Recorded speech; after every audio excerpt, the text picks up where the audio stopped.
All right, we have a saying in our house, which Lucy actually quoted yesterday. There is no such thing as a dumb question. But what is there, Lucy? There's no such thing as a stupid question, but what is there, Lucy? Those begging for a stupid answer. Right, there are questions begging for a stupid answer. Well, today we're going to go look at that, because we're going to find today it's kind of biblical. Because what we're going to see Jesus doing today is we're looking at the questions that Jesus asked. When he is basically by usually Pharisees, but sometimes other people, he's being accused, or his activities are being questioned, or he's being asked basically a stupid question, he does respond not with a stupid answer, but with a question himself. He basically answers the question with a question to get them to realize that their question is what? Stupid. So basically trying to bring it back on them and say, well, wait a minute, think through your question. Think about what you're accusing me here of. Think through the logic here. And let's get to the heart of the matter. Are you really saying what I'm doing is wrong? And that's what we're going to look at today in 4 different episodes. Let's first go to Matthew chapter 12. And yes, you'll notice 3 of them are in the same chapter. So I personally like the way Matthew writes his. He doesn't necessarily do chronological. He does tend to put things in sections. So, which I kind of like. So in Matthew chapter 12, we're going to start in verse 1. Now let's set the story. At that time, Jesus went on the Sabbath day through the corn. So now, and whenever you see corn, what immediately do you think of? Not the rock band, no. Even though they are from Bakersfield. Not them. What are you thinking of? Yellow stuff, corn on the cob. That's not what they're saying. There it's more of a term, something with kernels. It could be wheat, barley, hops, any of those kinds of things. So they're going through a field of grain on what day? Sabbath day. Is that important to the story? Probably. They're going through the field, and his disciples were an hungered, which is another way to say they're hungry, and began to pluck the ears of corn and to eat. So they're just going through, and they're ripping off, let's think of it as like wheat. How many have ever picked wheat and ate it? No. No?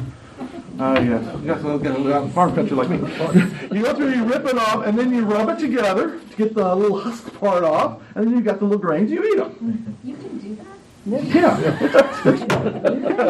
All kinds of stuff. And you just pop them in and you eat them. And that's what they were doing. Now, according to the traditions of the day, that was known as work. Because you were working to pick, which you're not supposed to pick on the Sabbath day, and you're also not supposed to take the husk off thing to grind it in any way. You could eat it, but you couldn't do the other two. So they're going through and they're doing these kinds of things, and they get caught, verse 2. But when the Pharisees saw it, they said unto him, Behold, thy disciples do that which is not lawful to do upon the Sabbath day. So what are they questioning? Well, what they're doing is what? Lawful. I mean, they're going all the way to lawful. They're saying they are breaking the law of God by doing this. Now, again, why did they do it? Because they were hungry. It seems pretty simple. Hungry, I eat. But according to the Pharisees, you're not supposed to do that, right? God wouldn't want you doing that. Verse 3. But Jesus said unto them, Have you not read what David did when he was an hungered, and they that were with him? So he goes back and says, well, let's think this through logically. Is it really a violation of the law of God for these guys, when they're hungry, to pick some things and rub it together and eat it? Let's go back to somebody the Pharisees would definitely respect. And that's who? David, right? Verse 4. How he entered into the house of God and did eat the showbread, which was not lawful for him to eat, neither for them that were with him, but only for the priests. And do you guys remember the story? He was basically running, as he was wont to do. He was running from Saul, and he went, and the priest said, I have no food here to give you and your men. You guys have been traveling. You're very hungry, but I have nothing. All I have is the showbread. And in the synagogue, in the sanctuary, there was a little table of showbread, and there was some bread on there, unleavened bread, and that was only for who, according to the law? Priests, yeah. Yeah, given to his servants, the priests. But what did David do? He ate it. So it's like, so if we're going to get hung up on legalism here, what should God have done to David as soon as he ate it? Struck him down. But does God understand that we get hungry? And is God legalistic this way? No. Now, if the people were just not giving to the priest and were just eating it willy-nilly, or people would just go ahead and working on the Sabbath and actually grinding, would that be a problem? Yes, because that goes to the what? The heart. There was no heart intent to disgrace God here. They were just hungry and decided to pick some things along the way. And in the same way, David had no intention to disregard God, but they would faint if they didn't have something to eat. Verse 5, or have you not read in the law how that on the Sabbath days the priests in the temple profane the Sabbath and are blameless? You say, wait a minute, who's he talking about here? Who always works on the Sabbath? You. If God had a problem with people working on the Sabbath, we have a problem. Because who was always working on the Sabbath? The priests were, right? All those people bringing their sacrifices, all those people coming for prayer, all those people coming and the incense being burnt and all that kind of stuff. There's people working on the Sabbath. So is God about the legalism of absolutely nobody work on the Sabbath? Or is it bigger than that? And basically, through these questions, you realize how silly you're being here. By being so legalistic, you're missing the point. In fact, look what it says, verse 6. But I say unto you that in this place is one greater than the temple. Here's the point. And this is what they're missing. While they were so concerned about, were people working on the Sabbath? Were people grinding up little things on the Sabbath? Were people doing the wrong things and breaking the law? What were they missing? That Christ was there. All those things, in fact, all those things in the temple, all those things, all the services, all the things were pointing to the fact that who was coming? The Christ was coming. The sacrifices and all that stuff was to point them to worship God and look forward to their sins being forgiven when the Messiah comes. And yet when the Messiah comes, what were they worried about? Is anybody working on Sabbath? Is anybody working over there? And that's what he was concerned about. Verse 7, But if you had known what this meaneth, I will have mercy and not sacrifice, you would not have condemned the guiltless.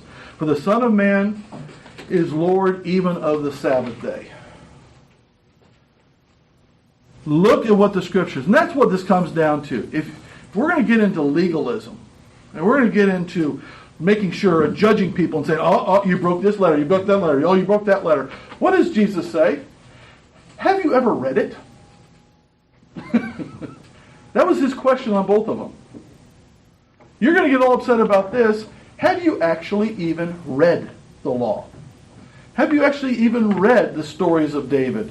Have you even read the stories of the Old Testament? Have you even looked at it at all, or have you completely missed the point? And by the way, have you even looked at your eyes and see who I am? Jesus Christ. And they're missing out, aren't they? In fact, let's go to another one in Matthew 15. Keep something there in Matthew 12, because clearly we're coming back. Let's see another episode. Matthew chapter 15. Starting in verse 1. Matthew 15:1. Then came to Jesus scribes and Pharisees which were of Jerusalem, saying, Why do thy disciples transgress the traditions of the elders? For they wash not their hands when they eat bread. So now they're even taking it a step further. It's one thing to say, you've broken the law. And what does Jesus say? Have you even read the law? Do you even know what it says? Even know its purpose? Here, they're going beyond that and saying what? Don't you realize that they are transgressing not the law, but what? The traditions that the elders have come up with. They go beyond the law, additional requirements. Don't you realize it? Because they're not doing what before they eat? And by the way, they probably didn't in that field either. Probably could have gotten for that too. Not only they run it, but I didn't see anybody wash their hands out there either. Right? Before they pop in their mouth. Verse 3. But Jesus answered and said to them, why do you also transgress the commandment of God by your tradition? Again, let's turn this around. Which is more important? Traditions or the commandments of God? Well, of course the commandments of God. Again, he's trying to get, why are you hung up on traditions? How about you actually look at the, again, what? Why don't you take a look at the law? Why don't you look at the commandments of God and focus on those? Verse 4. For God commanded, saying, honor thy father and mother. Where's that one? Anybody know where that one's at? 10 Commandments. And he that curses father or mother, let him die the death. That's in Leviticus. Whoop. But you say, whosoever shall say to his father or his mother, it is a gift by whatsoever thou mightest be profited by me, and honor not his father or his mother, he shall be free. Thus have you made the commandment of God of none effect by your tradition. By their tradition, they could actually basically leave their parents with nothing and take all their stuff. If they did it what? The right way. In accordance with by the way you gave a gift to your parents, and you could actually end up taking everything from them and leaving your parents homeless and penniless if you did it right, if you followed the traditions correctly. But that's also doing what? That's not honoring your father and mother. And he goes on in many other passages at the Pharisees. I mean, they sit there and say, oh, we're following the traditions, we're following the laws of God, yet they were stealing from widows. They were taking people's houses. They were conning people. They were doing all these kinds of things. And they were not showing mercy and forgiveness and the weightier things of the law. And he's saying, lift up your eyes. Look at what the truth is. You hypocrites, verse 7.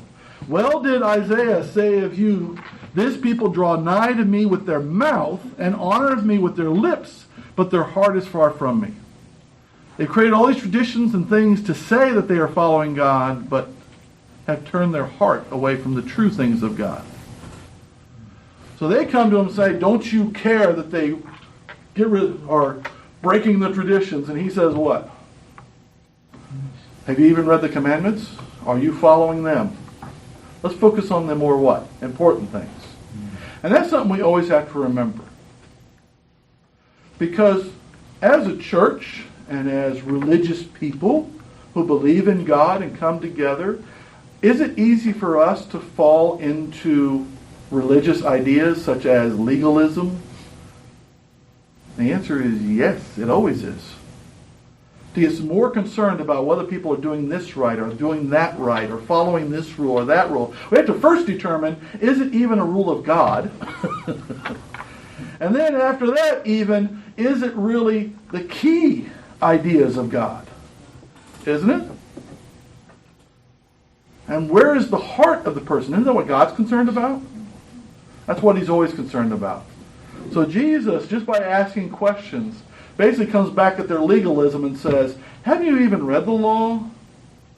And which is more important, your traditions or the commandments of God? And how about you focus on following those? So, we've looked at working on the Sabbath and Jesus' response to that. Let's go to the second one in Matthew chapter 12.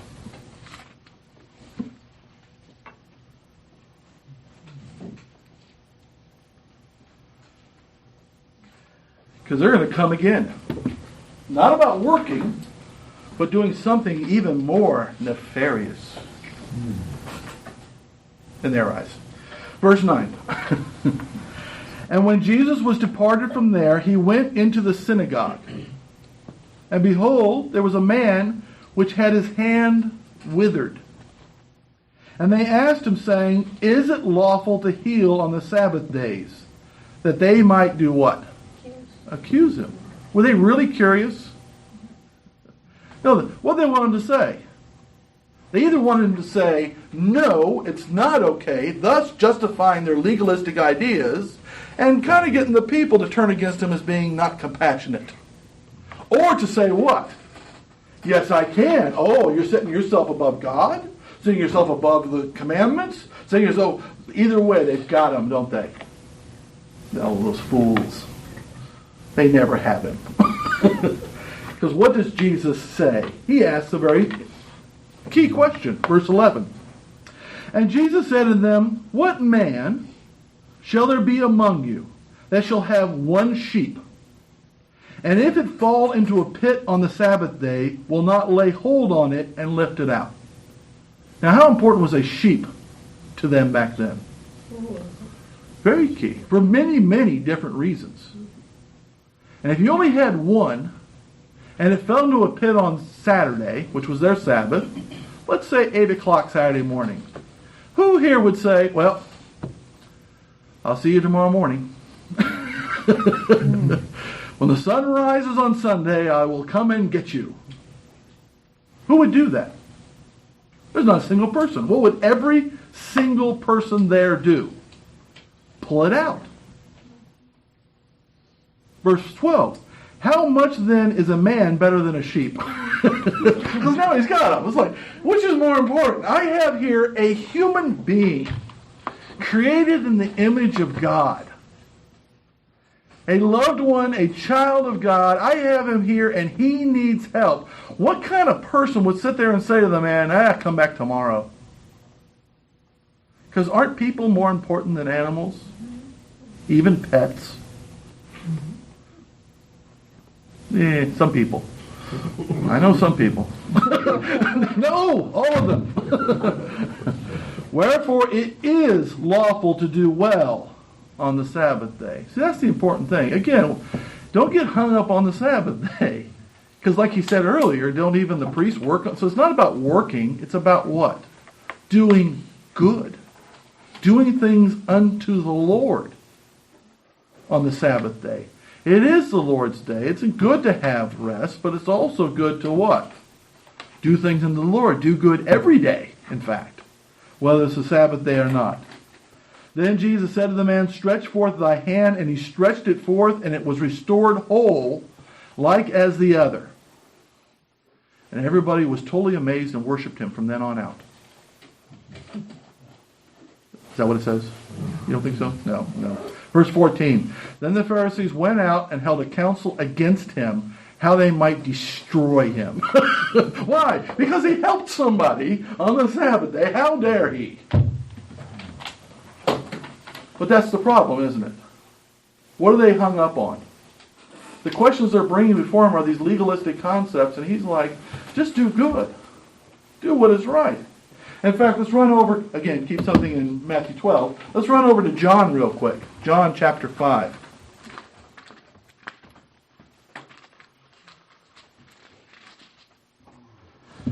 Very familiar story. John chapter 5, starting in verse 1.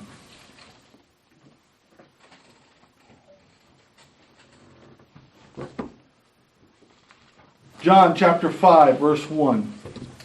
After this, there was a feast of the Jews, and Jesus went up to Jerusalem. Now there is at Jerusalem by the sheep market a pool, which is called in the Hebrew tongue Bethesda. Not Maryland. Bethesda, that's where they get from. Having 5 porches around it. In these lay a great multitude of impotent folk, and blind, halt, withered, waiting for the moving of the water. For an angel went down at a certain season into the pool and troubled the water. Whosoever then first of the troubling of the water stepped in was made whole of whatsoever disease he had. And a certain man was there which had an infirmity 38 years. Is that a long time? Some of you haven't even been alive that long. 38 years hoping that it would go away. 38 years probably praying that it would go away. 38 years being dragged over to this pool and hoping that see the angel stir and hoping he could get in first and never making it. Sad. Verse 6. When Jesus saw him lie and knew that he had been now a long time in that case, he said unto him, Wilt thou be made whole? We looked at this verse already. What do you want? And of course, what did the man say? Well, I'd love to, but I can't get in the pool. I can't get there fast enough. What was Jesus saying? I can do it. Do you want me to do it? And of course, we know Jesus did. He said, rise and walk. Take up your bed and get out of here. And this man who had been unable to walk for 38 years did what? Stood up, picked up his bed, and walked out, and he was feeling good. Probably dancing, running. Who couldn't believe it? And then he gets stopped by the legalist police. Pharisees, what are you doing carrying a bed on the Sabbath day? Well, that would have been disheartening. I feel sorry for this guy. I finally get to walk and I get in trouble. For 38 years I haven't had a single violation. And now, look at this. First day. And I got you yelling at me. And what was the complaint? He was doing what? He was working on the Sabbath day. Now, of course, then they wanted to what? Well, who did this? Who healed you? Who would dare you heal somebody on the Sabbath day? Who would do such a thing? And of course, they pointed out who? Jesus. In fact, jump down to verse 14. After this man talked to the people there, afterward Jesus finds the man in the temple and said unto him, Behold, thou art made whole. Sin no more, lest a worse thing come upon thee. The man departed and told the Jews it was Jesus which had made him whole. He didn't really know. This guy just came and said, hey, want to be whole? And he made him whole. He's just happy with that. But when Jesus found him and said, I'm Jesus, he ran back to him and told him. And what was the response? Verse 16. And therefore did the Jews persecute Jesus and sought to kill him, because he had done these things on the Sabbath day. They were going to go as far as to kill him for doing these things on the Sabbath day. Now here's the weird part of the story to me. I mean, all of that's weird. But the weirdest part is how they would not let this go. In fact, let's jump to chapter 7. We're moving along here. Jump to chapter 7. Many things have transpired. And we're jumping now to John chapter 7, verse 14. Now about the midst of the feast, Jesus went up into the temple and taught, and the Jews marveled, saying, How knoweth this man letters, having never learned? Now again, this is some stupid guy from Galilee. He's not been taught by the Pharisees. He's not been taught by the greats. How can he know so many great things? And Jesus answered him and said, My doctrine is not mine, but his that sent me. If any man will do God's will, he shall know the doctrine, whether it be of God, or whether I speak of myself. He that speaketh of himself seeketh his own glory, but he that seeketh his glory that sent him, the same is true, and no unrighteousness is in him. So basically it's like, I got this from God, and if you sought truth, and if you sought to do God's will, then you would know what I'm saying is true. And you would know what is truth, and you wouldn't have any problem with what I'm teaching you. Then he says this in verse 19. Did not Moses give you the law, and yet none of you keep the law? Why are you complaining about how I'm teaching people truth when you have no interest in keeping the truth anyways? You've been taught it. Hey, you guys complaining back there that I'm not learned, that I haven't gone to the best schools, and I haven't been at the feet of the great teachers, and I haven't done all that stuff. You supposedly know this stuff. Why aren't you obeying it? Smarty pants. And then there's this. Why go you about to kill me? It's like, wait a minute. What do you mean? Who's trying to kill you? Why were they trying to kill him? Because he did what? Because before, at the pool, he had told a man, he had healed him and told him to carry his thing on a Sabbath day. They were still on that. Still worried about that. Still looking to kill him. Why do I know that? Because verse 20. The people answered and said, Thou hast a devil. Who goeth about to kill thee? And Jesus answered and said unto them, I have done one work, and you all marvel. I did one work. I healed that man, but because it was on Sabbath, you choose to kill me. Does that make any sense to anybody? Should it? The Pharisees seem to make sense. But again, what are these people allowing themselves to do? They get caught into religion. Religion. I'm going to worry about whether somebody's doing it the right day at the right time with the right haircut, listening to the same thing at the right time. And I'm going to worry about that instead of what? Compassion, mercy, love, obeying the true commandments of God. I'm going to worry about those things. And that's what Jesus. And frankly, that is one of the big reasons the Pharisees had such a hard time with Jesus. Which is sad, isn't it? These people of the law could not give up the law. And they had such a hard time with him because he kept doing things that in their eyes broke the law. In their eyes broke their traditions. And they couldn't get past it. And they hated him for it. And they wanted to kill him for it. And eventually they did. Isn't that sad? Can people still be that way today? So caught up in religion, so caught up in these things that we miss the most important things of God's commandments. And what is the commandment of God? Jesus summed it up. So did Moses. You shall love the Lord your God with all your heart, with all your soul, with all your mind, and all your strength, and your neighbor as yourself. Do that. I said before, if you ever don't know what to do, you know what God wants you to do? Just ask yourself, what's the loving thing to do? That's what it's all about, isn't it? And as he said, if you had a sheep or an oxen stuck in a pit, what's the loving thing to do? If your neighbor has an oxen or a sheep stuck in a pit, what's the loving thing to do? And if your neighbor needs help, even if it's on a Saturday or Sunday, what's the loving thing to do? Help them and love them and show them that compassion, right? So they come after him for working. Disciples making a few grains on the Sabbath day, for healing. Then they come after him for something else. Matthew chapter 12 again.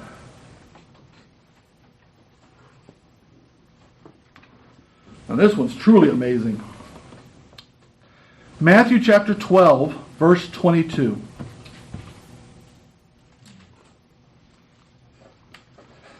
Then was brought unto Jesus one possessed with a devil, blind and dumb, couldn't see, couldn't speak. And he healed him, insomuch the blind and dumb both spake and saw. That's amazing, isn't it? And all the people were amazed and said, Is not this the son of David? But when the Pharisees heard it, they said, This fellow doth cast out devils by Beelzebub, the prince of the devils. Can't be. He must be using the power of Satan himself to cast out demons. Right? That makes sense. But let's see if Jesus, through his questions, exposes a little bit of problem with their logic. Verse 25.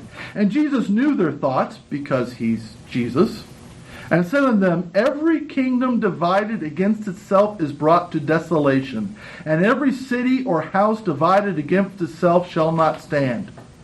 Anybody remember famous Americans quoting that? Yes. And he's bringing out the truth. Can a kingdom become stronger by dividing itself? Has any country ever made itself stronger through civil war? No. Verse 26. And if Satan cast out Satan, he is divided against himself. How shall then his kingdom stand? If there's a civil war and I am, as Jesus, working for Satan and casting out demons which are doing Satan's work, how's that kingdom going to win? Does that make any sense? Again, through a question, he's exposing the stupidity of their argument. It's like that's not the way it works. Verse 27. And if I by Beelzebub cast out devils, by whom do your children cast them out? Therefore they shall be your judges. By whose power were demons cast out? By the power of God. By the power of the Holy Spirit. That's how they're cast out. And nobody ever questioned somebody else doing it. Why are they questioning him? But if I cast out devils by the Spirit of God, then the kingdom of God is come unto you. Or else, how can one enter into a strong man's house and spoil his goods, except he first bind the strong man, and then he will spoil his house? He that is not with me is against me, and he that gathereth not with me scattereth abroad. There is a division, isn't there?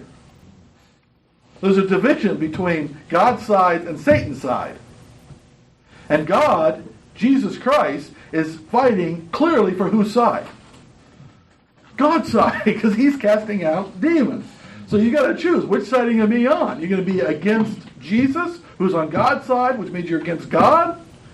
Or are you going to be on Satan's side? And he casts out. That's just the way it works, isn't it? Isn't that logical? Why would they get the idea he has a demon? Well, that's one of the Pharisees. That was their explanation. Over and over again. This isn't the first time, it's not the last time. Oh, he must have a demon. Oh, he must be a devil. He must be. That's their answer to everything. When they didn't look at actually what he was doing. How would Satan go around healing people? How would Satan go around having compassion on people like that? How could he go around loving people like that? Being with the lowest and the forgiving. How could he do that? Satan wouldn't do that, would he? And by those things show that he is with God. And then finally, Luke chapter 5. Get away from Matthew here.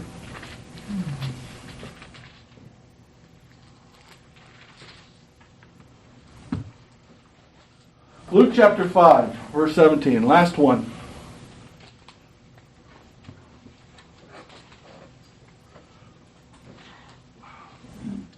And it came to pass on a certain day, as Jesus was teaching, that there were Pharisees and doctors of the law sitting by, which were come out of every town of Galilee and Judea and Jerusalem, and the power of the Lord was present to heal them. I find that an interesting statement, don't you? There were Pharisees and doctors of the law sitting by, which were come out of every town. And God was there to do what? Heal them. Heal who? Well, the people that came, but also the who? The Pharisees and the doctors. He's there to heal them too, isn't he? Isn't he there to heal everybody? Of our physical and spiritual needs? Absolutely. Verse 18, I'm sorry. And behold, men brought in a bed a man which was taken with a palsy. And they sought means to bring him in and to lay him before Jesus. And when they could not find by what way they might bring him in because of the multitude, they went upon the housetop and let him down through the tiling with his couch into the midst before Jesus. Now, that is an interesting sight when you think about it. And that's where Jesus, he'd go into somebody's house and they're kind of all doing their thing. But there was no way in. The doors were blocked. Everything was blocked. There's people everywhere in this little court. Everybody listening in. All of a sudden, dust starts coming down from over the top as they're ripping up the tiles, and ripping up the thatching, ripping up everything. And all of a sudden, this man comes lower down through. These are some good friends. Would you agree with that? Hope this wasn't a Sabbath, or they'd all be in trouble for working. Verse 20. And when he saw their faith, they knew that if they could just get him near Jesus, he would heal him. What did Jesus say? Jesus said unto him, Man, thy sins are forgiven thee. Oh, snap. Boy, did that get people riled up. Verse 21, And the scribes and the Pharisees began to reason, saying, Who is this which speaketh blasphemies? Who can forgive sins but God alone? Are they correct, by the way? Yes, they are. They are correct. Only God can forgive sins. So what's this guy doing? They set their own trap. They set their own trap, didn't they? Verse 22, But when Jesus perceived their thoughts, there he is again, reading people's thoughts. That's just not fair, by the way. That's tough. You've got to watch your thoughts. Jesus answering said unto them, Why reason you in your hearts? Which is easier to say, Thy sins be forgiven thee, or to say, Rise up and walk? I want you to think about that for a minute. Which is easier to say? Your sins are forgiven? Rise and walk. Now, it's easy to say, but let me ask you this. Which is easier to do?